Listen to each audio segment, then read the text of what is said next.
We're going to talk about radius of curvature. And the first thing that we're going to say is that the steepness of the curve is a factor in determining the lens power. Okay, remember that vergence and lens power are synonymous. The lens power is how much it alters the vergence of the light rays. Well, if you have a flat surface, if you have a flat lens, it won't alter the vergence at all. So parallel light rays will enter the lens, and the lens will slow them down a bit because the lens is a denser substance than the air, but the lens won't alter the direction of those rays. Now you might be thinking right now, wait a minute, I'm confused. We not too long ago discussed Snell's law, and we were using examples with flat surfaces where light rays were entering a different medium that had a flat surface, and those light rays were bent. They were refracted. Well, first of all, remember that those light rays came in at an angle, which is really neither here nor there because they still don't change the vergence.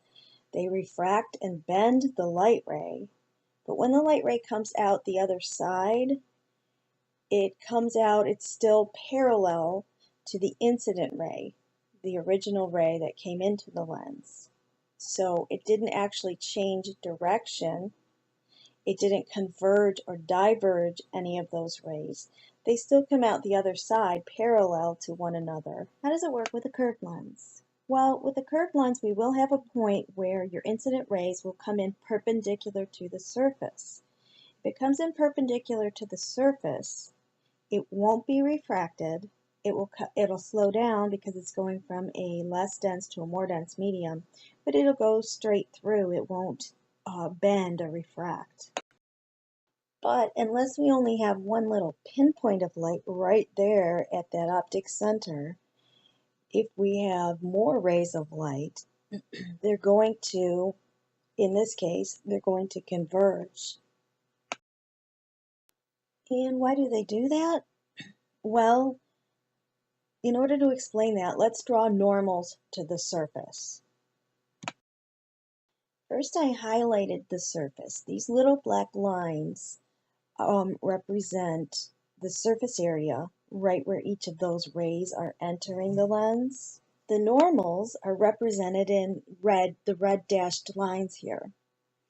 Now remember, the normals are drawn perpendicular to the surface.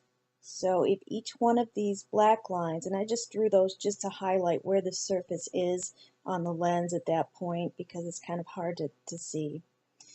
And then we drew the red dashed lines perpendicular to the surface. And you can see here how, following Snell's law, because these light rays are coming from air and they're entering a denser medium, which is our glass or our plastic or polycarbonate lens, they're entering a denser medium, they are going to stray from their original path and bend towards the normal. Okay, so that explains why in order for light to diverge or converge, in order for vergence to occur, a lens must be curved. It's not going to work with flat. But what about the steepness of the curve? What is steepness? Well, steepness is how round or flat the curve is. See, the lens here on the left has a flatter curve. It's not as steep. The one on the right with the rounder curve is steeper. Imagine parallel rays of light entering each of these two lenses.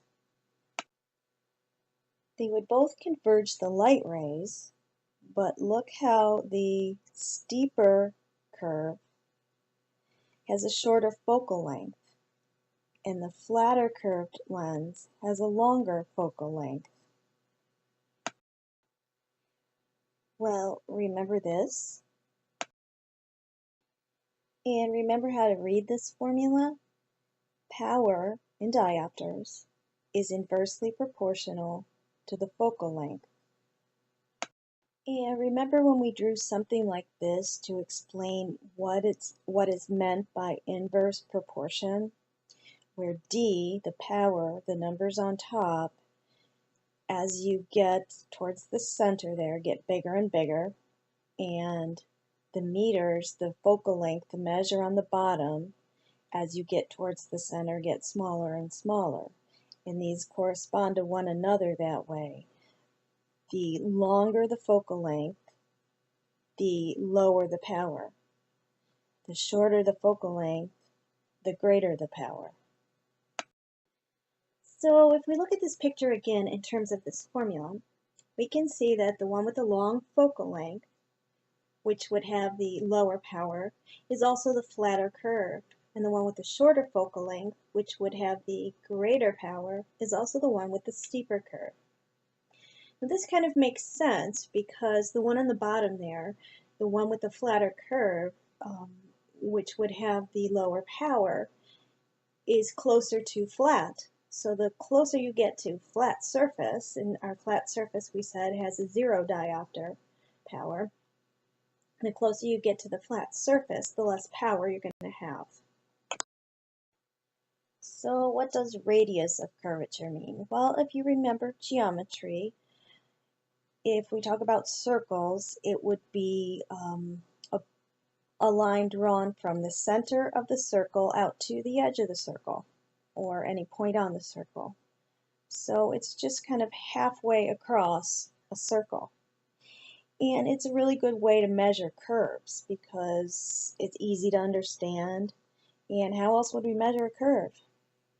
So if you look at these two circles, you can tell which one has the steeper curve. It's going to be the smaller one, the one with the smaller radius. So, smaller radius, steeper curve, higher power, shorter focal length. I should write that down.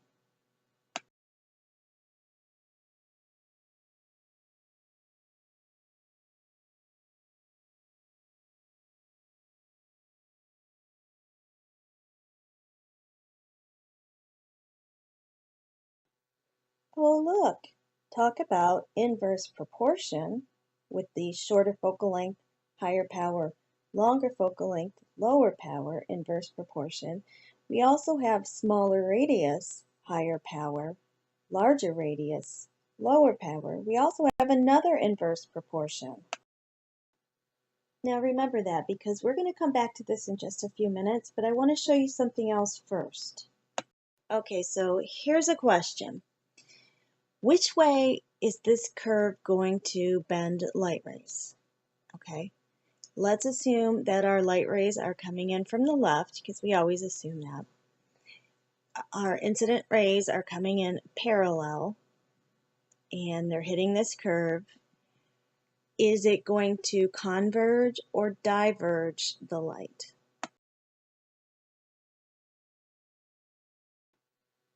And the answer is that there's not enough information to determine that.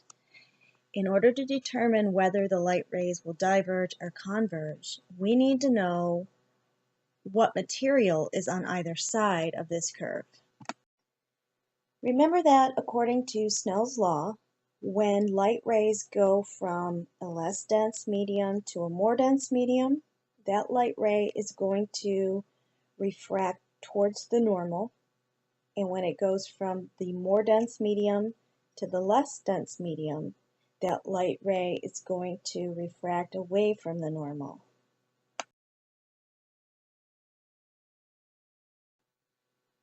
So if we take our curve and we add a little more information, and we say on the left side is polycarbonate and on the right side is air, and we're going from a more dense medium to a less dense medium, then we know which way the light ray is going to refract. It's going to go away from the normal.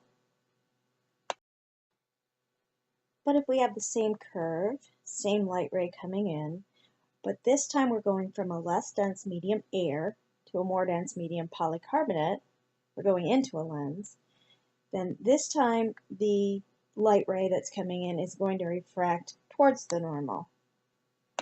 What if we have a curve that's shaped like this?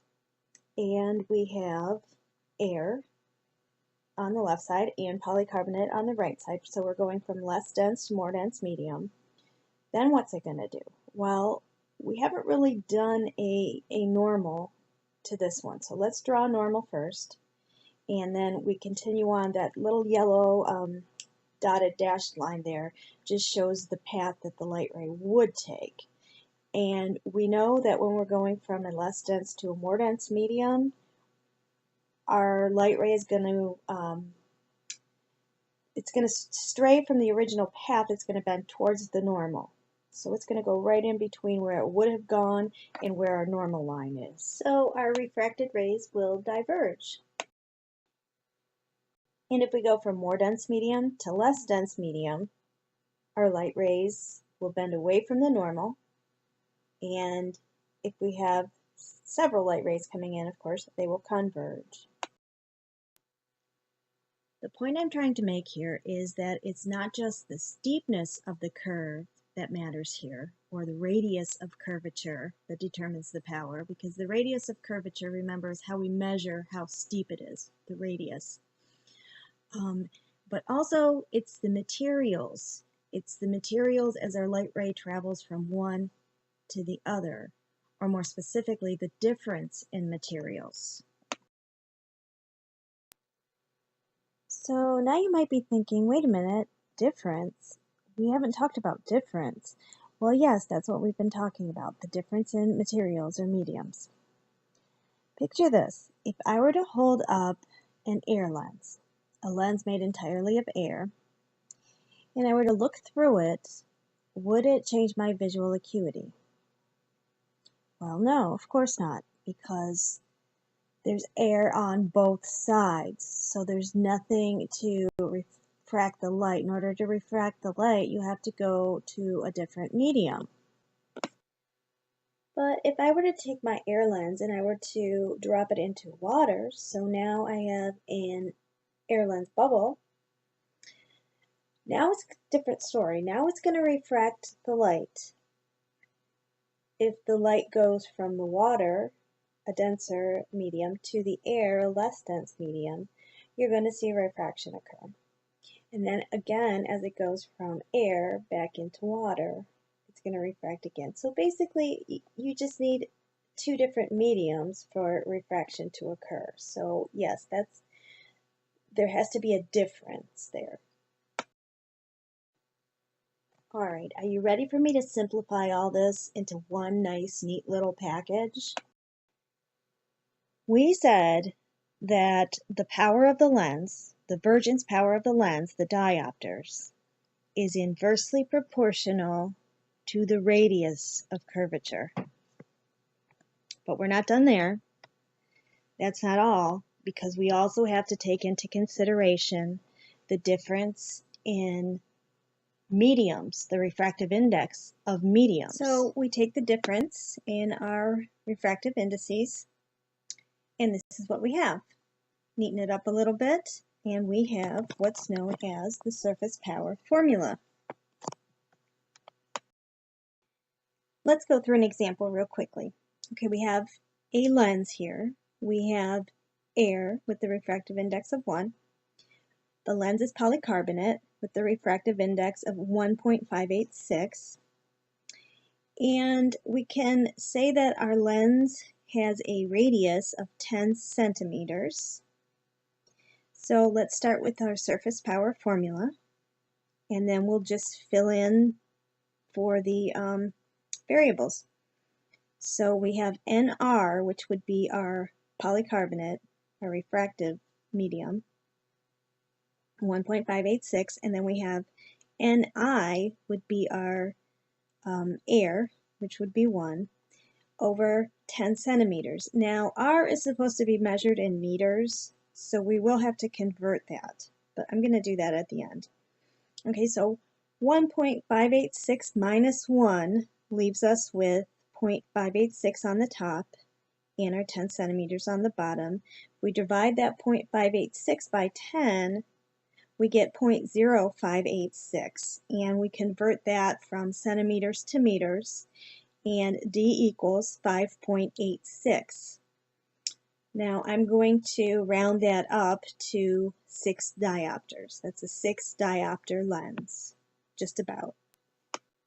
Wait a minute, that's not a lens power of +6 because all we did was determine the power of the surface curvature of the lens. That's not the total vergence power of the lens. So let's take a look at it again. So our incident ray comes in. It hits this curve of the polycarbonate lens. This first curve that it hits is known as the base curve. It's a +6, so it's going to converge light rays. They'll travel through the polycarbonate lens. They'll hit the backside. Now the backside also has its own curve. This is known as the power curve. The one on the back is known as the power curve. And what's going to happen when it hits that? Well, let's say it has a radius of 55 centimeters. Let's figure out what's going to happen. It hits this surface. First, we fill in our formula. N sub r is the refractive index of air, that's 1, minus N sub I, which this time is the polycarbonate, 1.586, over our radius, which is, we said 55 centimeters. Okay, 1 minus 1.586 leaves us with a negative 0.586 on top and 55 centimeters on the bottom. We divide 55 centimeters into the minus 0.586 and we come out with minus 0.0106 centimeters. Now we need to convert that into meters, so we get a negative 1.06 meters, and we're going to call that a 1. We're going to round it down to 1 diopter, a minus 1 diopter. Let's draw a picture of this. Okay, we see how the +6 lens refracted the light towards the normal, and as it passes through, the dashed and dotted line on the top would have been the path that it took had it not been refracted. And then you see the refracted solid yellow line through the polycarbonate lens. And if that were to continue on and not be refracted again as it leaves the polycarbonate lens, that's the red dotted line. That's the path that it would take. But that's not what happens, because as it hits our back surface there, the power curve, because it's going from a denser to a less dense material, it's refracted away from the normal, and the light is diverged a bit. Now, compared to the original incident ray coming into the polycarbonate lens, the ray that's leaving it there, the light is still being converged, just not as much. And what happens here is it's converged quite a bit by the +6, and then it's diverged a little bit by the -1. So now we have about a +5 lens. So basically you just add the front curve and the back curve. The front curve is the base curve, the back curve is the power curve. You add those together and you get the total curvature. And here's all that condensed into a formula. That just means that d sub 1 and d sub 2, that's the dioptric power of the first curve, the base curve, plus the dioptric power of the second curve, the power curve, equals the total dioptric power of the lens. So you can see all three of these different shaped lenses are all -4 diopter lenses, and some +4 lenses, and some plano lenses. So the nominal power formula can be converted easily into something called the Lensmaker's equation by just simple substitution. We're substituting d sub 1 and d sub 2 with the longer fractions that we determined that they're equal to. The difference in the refractive indices divided by the radius. Then we can further simplify that by using some assumptions and some common sense. We're going to assume that our lens is going to be used in air. In other words, there's going to be air on either side of the lens. If there's air on either side of the lens, then in the numerator there, either n sub r or n sub I on both numerators is going to be A1, the refractive index of air. Which one though? The only reason that that would matter is because one way would make it positive and the other way would make it negative. For instance, let's say we have a glass lens with a refractive index of 1.5 and we have air on both sides, okay? So we're either saying 1 minus 1.5, which would leave us with a negative 0.5, or we're saying 1.5 minus 1, which would leave us with a positive 0.5. So we still have the 0.5 either way, and that would be the same with any other refractive index we use for the lens. So we still have the 0.5 each way. The only difference is one way it's positive and the other way it's negative. And for that, we're just going to use plain old common sense. We're going to look at the lens. Is it convex? Is it concave? If it's concave, it's going to be minus. If it's convex, it's going to be plus. So we just use common sense. That's what that plus minus means. You determine whether it's plus or minus by the shape of the lens.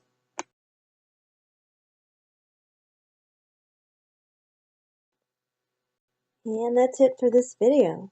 I know there's a lot of information here, so I think I better end it here. Thanks for watching.